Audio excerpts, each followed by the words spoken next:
It's still happy hour with John Gaskins. This round's on me.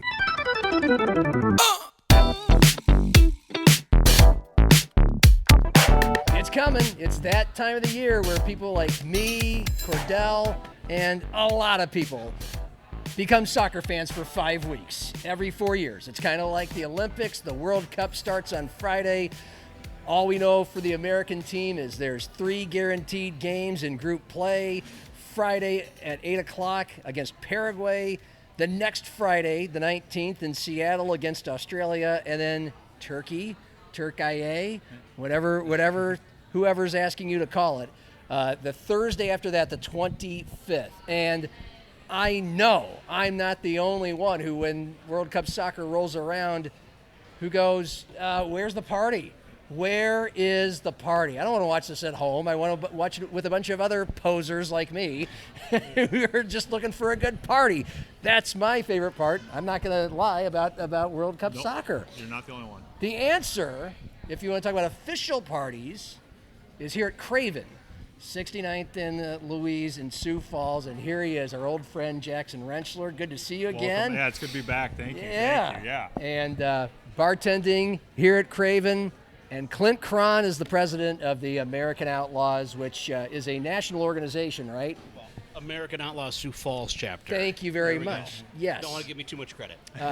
Which is, well, I would guess, in layman's Dummies 101 terms. So American Outlaws it's basically a grassroots supporters group. Yeah. Okay. There are over 200 chapters throughout the country, actually throughout international as well. There's some in Mexico, believe it or not, as well as overseas. Started in Lincoln, I'm going to get the date wrong, 2010, somewhere in there. So been around for quite a while. The Sioux Falls chapter is actually the 42nd chapter. Yeah. So pretty cool for, small little Sioux Falls. Yeah. We were, I guess, early in the game, I guess is the big thing. But part of the responsibility or the mission statement for American Outlaws is to grow the game, grow support, and part of that is always having watch parties for the men's games, women's games, whatever's on the schedule. Yeah, and whenever, especially, Team USA, whenever they're playing, between World Cups, when they're playing in all these worldwide or continent-wide exactly. tournaments. I mean, we host a watch party for everything now. Everything. Attendance at a World Cup, kind of like you mentioned the Olympics. There's a heck of a lot of hockey fans during the Olympics, Winter Games. Yeah. There's going to be a heck of a lot of soccer fans in the next couple weeks, which is awesome. We want them all to come out. If you've never seen a game, no big deal. Come out. Yeah. Come for the party, stay for the match. We're here to do World Cup 101 for Dummies. We'll get into, if you're curious, how good is the American team? What are the expectations? Who are the players to watch? What are some of the more dramatic talking points? We'll dig into all that.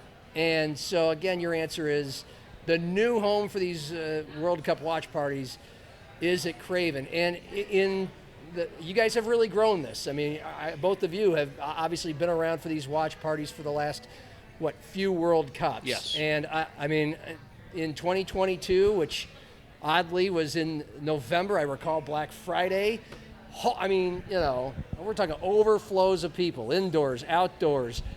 And paint the picture for us, Jackson, what people can expect when you come to a World Cup watch party at kRav'N.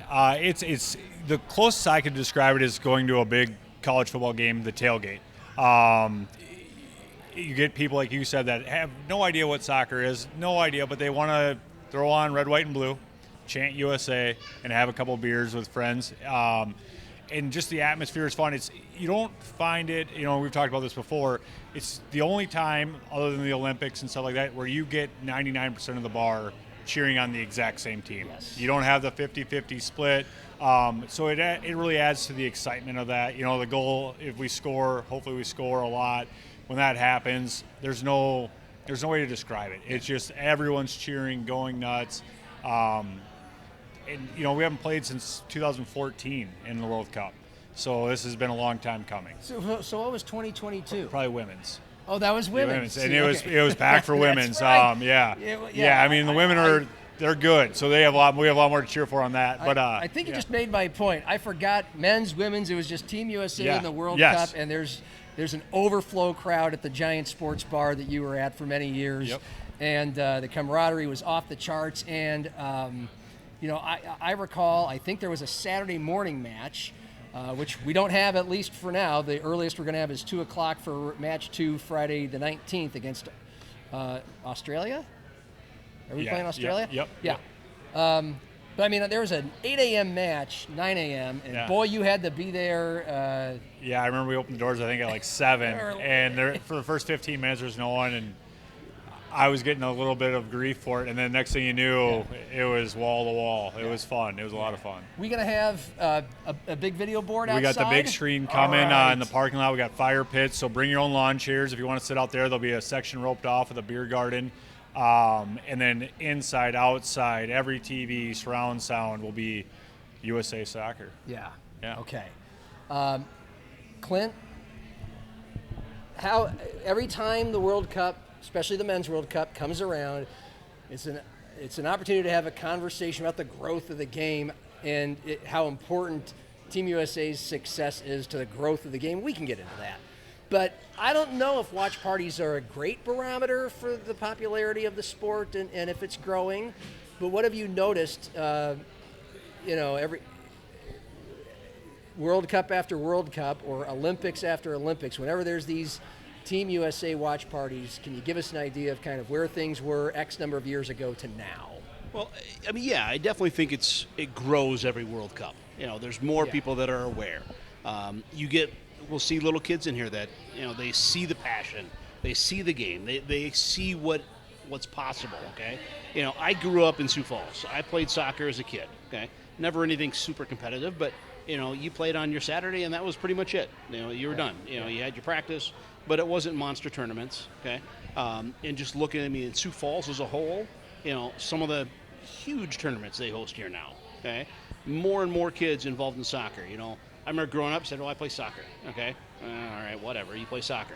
Now, half the damn city plays soccer, if not more.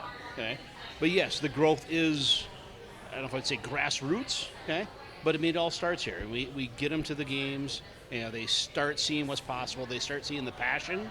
And I think when they see that, that's a huge booster. Like, I want to keep doing this. I want to have more fun. I want to take the next step, I guess is the right way to say it. Right. And, you and I were both children of the 80s and 90s. Mm-hmm. And back when we were in high school, I can't even tell you, I was in Nebraska. It wasn't on my radar, but I know in South Dakota, it wasn't a sanctioned sport. And that kind of tells you something. When something becomes a sanctioned sport, it's popular I played enough. High school soccer. It was associated with your school, not sanctioned. Yeah. And there were some players that chose to play, and a lot of players chose not to play because they were still playing whatever else.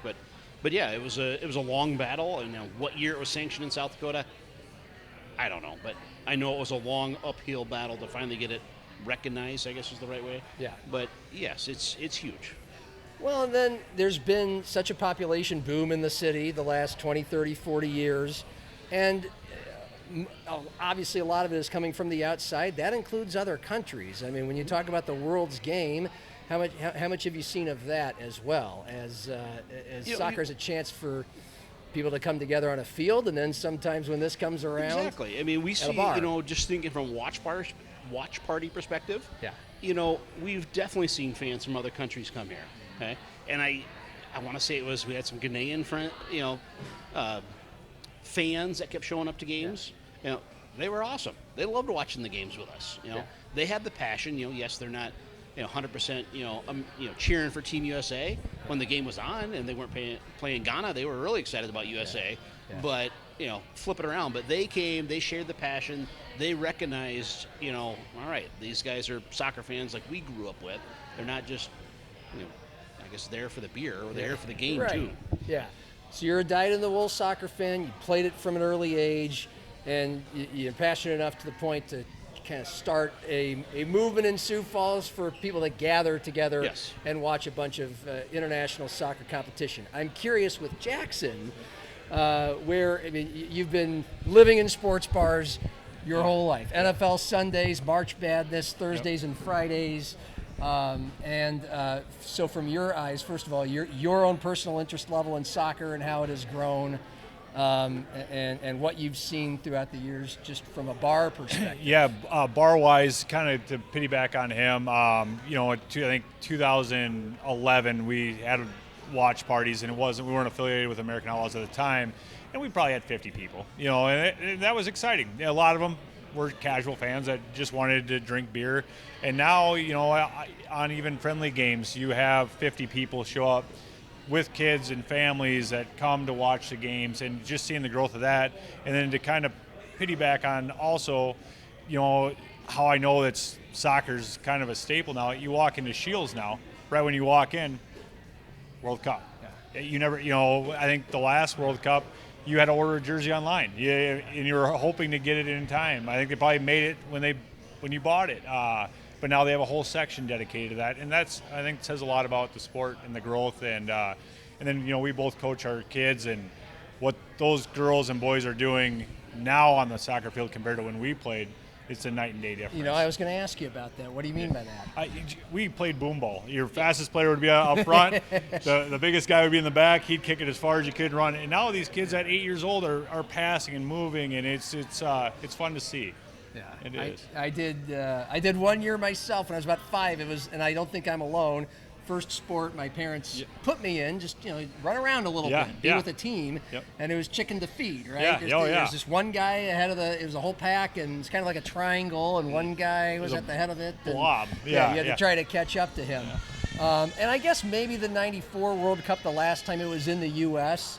First of all, Clint, you could probably speak to what.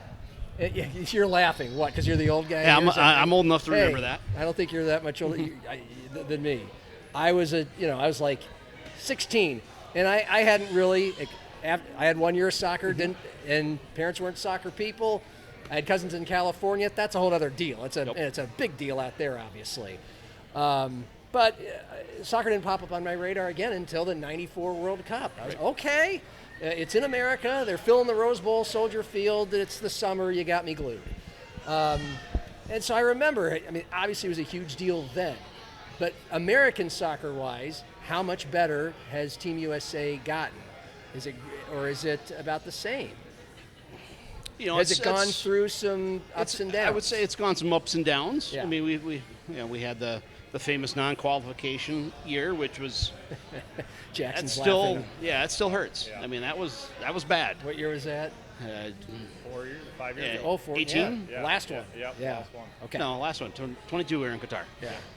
We missed 18. that. Yeah, 18. Yeah. 18. Okay. Yeah, 18 missed. I can remember watching the game with everybody, and that one cut deep. That was hurt when they lost the game, did not qualify. Yeah. That was bad. Okay. Don't want to talk about it. Moving on. But yes, no. As far as the game, yes. The overall talent, I think, of players has gotten far superior from what it used to be. You've got players on our team now that are playing on some of the biggest clubs in Europe. Okay, they are respected international players. Okay, years and years ago, you mentioned '94. That was a bunch of scrappy college kids, really. Had two maybe quote unquote professionals on the team, and the rest were like, oh, you can play, let's go. And they strung it together and pulled out some miracle results. And, that is when it really, I guess, bit me, international soccer. Because before, honestly, it was none. You couldn't find it, But when the World Cup was on, watching it, Team USA play, that's when it, it got me. I was like, oh, my God, I got to watch more of this all the time. Yeah. And watch more and more and more and more and more and more. And, well, now we're here. How would you characterize currently Americans? We're about to find out through competition, but going into the World Cup, their place in world soccer. Top 10, top 20. They're definitely a top 20 squad. Okay. They are, I would say, on any day they could beat anybody. Years ago, you're like, no, top 10 teams that, they don't get destroyed. It's a victory. Yeah. Right now, they can beat anybody. Will they beat everybody? Yeah. We'll find out. Yeah. But as far as this team, they have the ability and I think the capability to really make some noise in this tournament and get some people really, really excited. All right. Everybody loves a winner, right? Let's go into that World Cup 101 for Dummies. We'll start. You've kind of set the tone here. Jackson's got a jersey on, and it would be the best player? Christian Pulisic. Pulisic. Pulisic. Yep. Thank you. Yep. I decided to not do much preparation at all for this, just That's to all right. play the dummy. Yeah. That is pretty much, I'm guessing, a large portion of the viewing and listening audience. Yeah. But I did know he's the guy. Yeah. So that's like if you're not just walking into the bar to watch the game and you know who the Americans are and you're just watching the ball around hoping we score. Like if you really want to get a little primer, I guess you start with him, right? Yeah. What is captivating about? I mean, he's from Pennsylvania. He went overseas as a young kid, made a name for himself. He has stretches where he's incredible, one of the best players in the world. He has the ability to be one of the best players in the world. And then he got the coin Captain America. And so, from a media standpoint, that's fantastic. From a soccer, he just does the dirty work. He's not afraid to get into it. He's brilliant off the ball, on the ball. And I think a lot of kids will finally get to see him live and see what he can do against the world's best and come away and be like, that's what I want to be one day. Yeah. Has there been as much controversy as it appears around how much he plays leading up to this? Does it matter? Does it matter to you, or should it matter? I don't think personally it does. Yeah. It's those guys they're professional athletes. Yeah. They know their bodies better than anyone does. I think it's good talking points. Yeah. But other than that, they'll be ready to go. Yeah. He's number 10. Who Number are the 10. other studs we expect to come up big? Weah, Robinson, Richards. If he's healthy, he's going to be awesome. We do. We have some talent on paper. On paper, this is probably our best team as far as offensively. Defensively, a little sketchy. I think 38-year-old is our captain, Reem, and he's great. But he's 38. You're going up against 18-year-old kids that can fly. That'll be interesting. Yeah. Well, you kind of alluded to what I was going to ask next is how exciting of a team is this? Is it a fun style to watch play? Is it more offensive or defensive? I think we're going to have to score. We're going to have to score to win games because we're going to give up some goals. Yeah. So I truly believe that it's going to be, for the general public, fun to watch. Yeah. I really Good. do. I think it will be. Clint, Agree. your thoughts? No, agree with that. The defense, if you read what the pundits say, is probably the weaker spot. We have some offensive talent that, if they're on fire, they can really put some awesome goals in there. Yeah. I do like Sergino Dest. Where they're going to put him on the field, I'm not quite sure. That guy is absolute speed out there. He can fly. So he can make some real fun things happen. But, yeah. It's still, I guess we'll, talk to me on Friday when I see the lineup. Sure. I think be a better opinion on that. But I mean, people want to see, when it comes to international competition, Team USA, just want to see a win. I mean, you just want to see more goals than the other team no matter how you do it. But it's soccer. It's a sport that people who don't watch regularly are just, they don't watch partly because you don't see a lot of scoring. And so you'd like to see the ball on your side a little bit more to Correct. keep it interesting, to keep it fun. So. Yeah, it'll be like Jackson said. We're going to need to put up a bunch of goals, which I think we're capable of doing so. Yeah. Defense might be a little suspect on a few spots, but if we score, we're going to do well. The coach, again, it feels like it's a new guy every World Cup. We've had American coaches. Who is it? Bruce Arenas. He was the guy for a long time. Yep. It's been a long time since he's been it, but I know enough to remember him. And they kept giving him a chance and finally got rid of him. Then they had a German guy for a while, right? Yep. So who's the new guy? What does he bring to the table? What kind of faith is there in him amongst the diehards? Well, as far as coaches, Pochettino is probably the most well-respected coach we've ever had. Okay. I mean, this is a well-renowned international coach. He's coached in the Premier League. For the U.S. to get him was honestly kind of a surprise. When I first started seeing rumors and reports that they're meeting, that's just going to happen, I was like, no way. But he's there. I mean, he's in for the World Cup. Some of the early decisions that were made, some of the roster call-ups, things like that, I'm like, okay. You obviously know what you're doing more than I know what I'm doing. But yes, me sitting on the couch is definitely questioning a few things on it. Well, People had the same things to say about Herb Brooks, right? For the 1980. Why are you going with these guys over those guys? Right. And I think that's honestly one thing he's really built. Maybe not some of the best players when he was calling out players, but people that were going to make the best team. Okay. And his vision of who it's going to be was there. So there's plenty of times I know I question, like, why'd you call that guy? So, and it's Mauricio Pochettino. Yes. And he's and he was appointed 2 years ago, so he's at a 2-year ramp up to this thing. He's from Argentina, and he is, my goodness, he's coached Tottenham. I mean, I know enough about soccer to know that's pretty good. He's coached in Paris and and he's coached Chelsea. So yeah, he's coached some big boy got clubs. some pretty good credentials there. Who when it comes to the draw that America has, the group. Okay, look, first, again, we're doing 101 for dummies, so let's just, either of you. How does this group thing work? 4 teams, how many groups, and how do you get out of there to advance to more rounds? So, Soccer 101, this is the first World Cup ever with 48 teams. Okay, so that is different than it's ever been. Yeah. Okay, so what that means is a big plus. There is a lot more teams getting out of group play. Top 2 are out for sure. Okay, and then there are 8 third-place teams of all the groups that are going to advance into knockout stages. Don't ask me how to figure that out. You have to be a PhD mathematician to figure that out. But there's going to be a lot of teams moving on that have never moved on before. Okay. So I want to say there's only 4 third-place teams that don't go out. Don't mark that in cement. But you definitely should get out of your group. If you don't get out of your group, you deserve whatever's coming your way. Okay.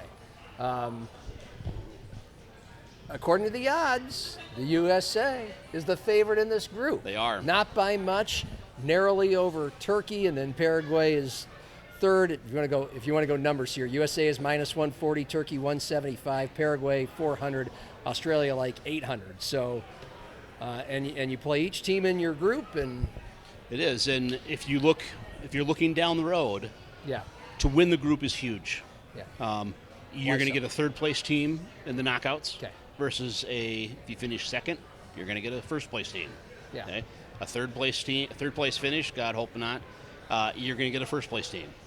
So get that first-place team, then you're playing a weaker opponent on paper, okay, and set yourself up for the next round after that. Okay.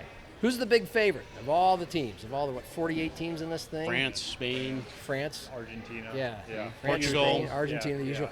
And I asked you before we started rolling, how the hell is Italy not in this thing? It's the biggest field ever, and Italy, who's you'll see, feels like every other World Cup final, they're not in it. Yeah, Italy's been snake bit. They've had a bad stretch of not qualifying. Okay. Obviously, the competition in Europe is a lot tougher than it is, coming out of CONCACAF, the region the U.S. plays in. But man, it'd be tough to be an Italy fan. That is for sure. What should be the expectations for the Americans? It feels like, according to Vegas, they're supposed to at least move on from group play, if not win the group, and therefore have a decent draw as you keep going. But what would you say is a reasonable expectation, Jackson? I personally, I don't think we win it by any means. I think, though, if they get out of that group, which I think they can, they're a very dangerous team. Just because they know how to play. It's home soil. The crowd gets behind them. They get out. We'll see what happens. And if that happens, it could get really exciting. It's, they say, you brought up Herb Brooks. Anything could happen. If they do, it'd be fun. It'd be a lot of fun. I think it'd be great for America and the soccer fans, the little kids watching, myself. I think once I don't know. I go back and forth. Friday, about halftime, I'll know how I'm actually feeling about the team. I go one day, I'm like, we're terrible. And the next day, I'm like, oh, we're pretty good. They've been on a roller coaster for the last 12 years, so we'll see. Yeah. What has lately made you think, hey, we got it? And we beat Senegal. We looked great. We played Germany the other day, and Germany's obviously one of the better teams. And we should have won the game. They had their opportunities. Again, the defense gave up a quick goal and then fumbled at the end, but they looked promising. They looked very well. Clint, as a guy who has played the sport your whole life, now coaches it, put together a club here in Sioux Falls to watch the game. It comes around every World Cup that the USA plays in. How important is it for the USA to do well to grow the game?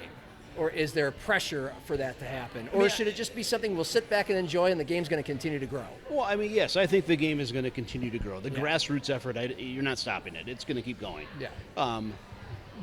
But if the U.S. has a huge run, okay, and they do well in the knockouts, they win 1 game, 2 games, okay, it's going to blow up. I mean, if you think of, the U.S. Olympic hockey, I don't watch any hockey, okay? Yeah. When the U.S. was playing in the Olympics in hockey, man, I tell you what, I was watching everything. I was watching at lunch break. I was watching everywhere. Yeah. Everyone was excited. Yeah. And it's just the fever catches everyone, and everybody, the guys that didn't watch have no idea the World Cup's even going on. Yeah. Okay? They skip the opening round, but then they're like, whoa, what's this? I should probably be watching this. Yeah. Okay? They'll start showing up. They'll go buy the scarves. They'll go buy the hats. Yeah. They'll buy the T-shirts. Be talking about it with their buddies at lunch. Okay, it will be huge. But will it continue after that? I mean, we have seen the growth, of our professional sports, of our professional soccer league here. Get stars on their way down like Beckham and in recent years Messi coming over to play. That's been wonderful.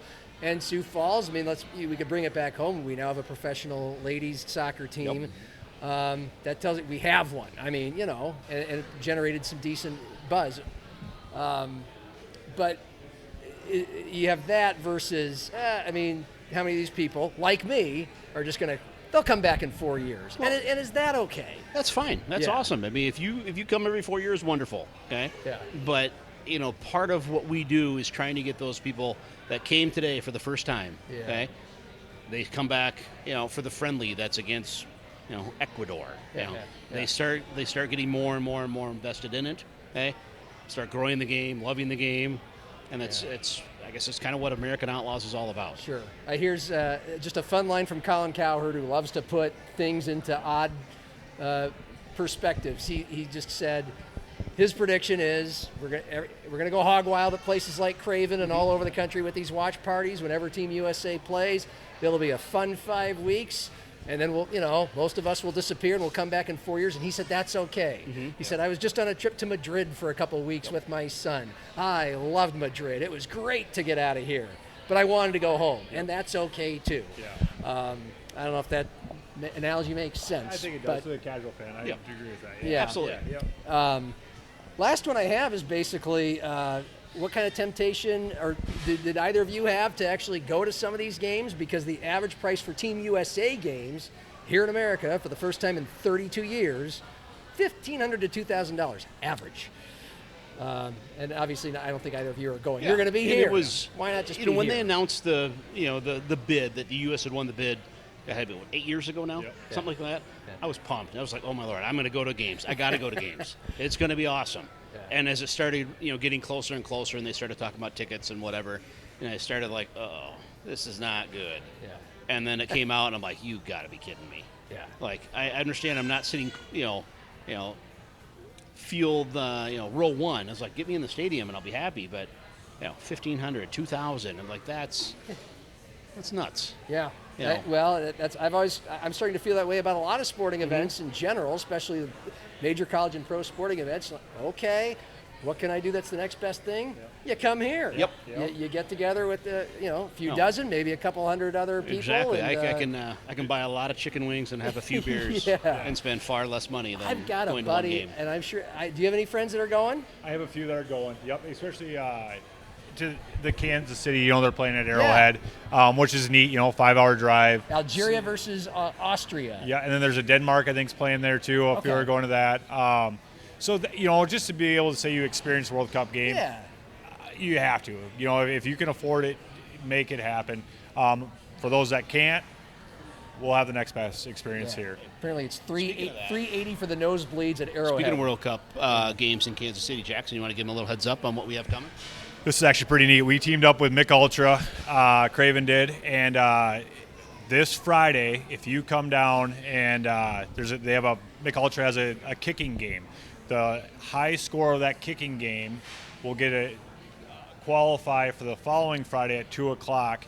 Whoever wins that gets 2 tickets to a game in Kansas City On the 3rd of July. on the 3rd of July, which is a knockout game, which is incredible. Which probably going to be Portugal. Yeah, Portugal. Okay. You get to see, Ronaldo one last time. And then they also pay hotel and I think some fare. Yep. Yeah, and that's all from McUltra doing it here. $1,500 spending money. Yeah. Okay, what's the exact date? What's the exact time? One more time. So if you come here this Friday, 8 o'clock, you get a chance to qualify.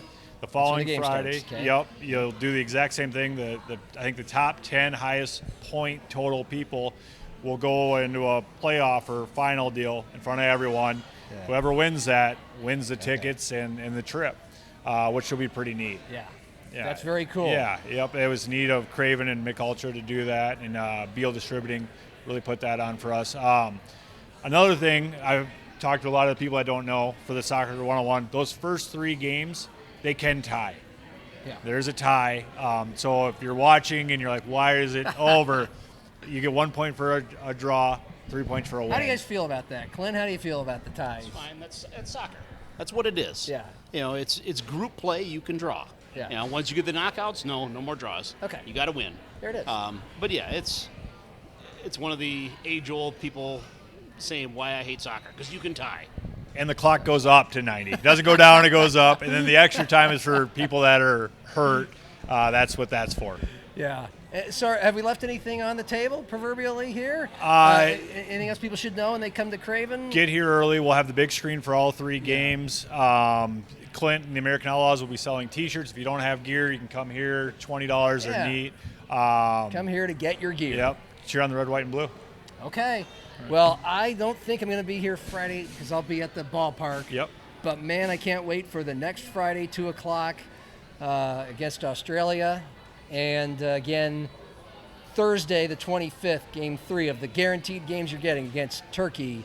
That's a 9 o'clock game, and kRav'N is the spot to be. It's the official American Outlaw watch party of the World Cup. So I appreciate you guys on a busy day Yeah, thank you for being here. stop by and spread the Yeah, word. always a Yep. pleasure, my friend. Thank Jackson you. Rentschler of Yep. kRav'N, Clint Thank you for Krahn, coming. Appreciate American Outlaws. Anyone can join, right? Anybody can join. We can sign up on the spot if Sign you up- want to be an sign up on the official spot. member, but you Okay. don't need to be an official member to show up and watch a game. No, certainly not. But you can sign up at the party if you'd like. Absolutely. You'll make that available for people. Yep, we'll send you a T-shirt in the mail. You'll get all kinds of swag. It's good stuff. Membership has its privileges, Okay, right? swag and membership has its privileges. For Jackson and Clint, video producer Cordell Wright, and everybody here at kRav'N for making us comfortable and welcome. Happy hour, go USA, and cheers. Cheers. Go, fellas.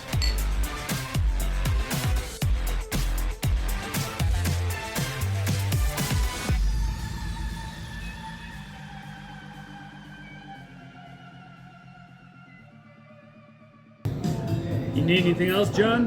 No, I think I'm good, Greg. I think I'm going to tap out. All right. Have a good night.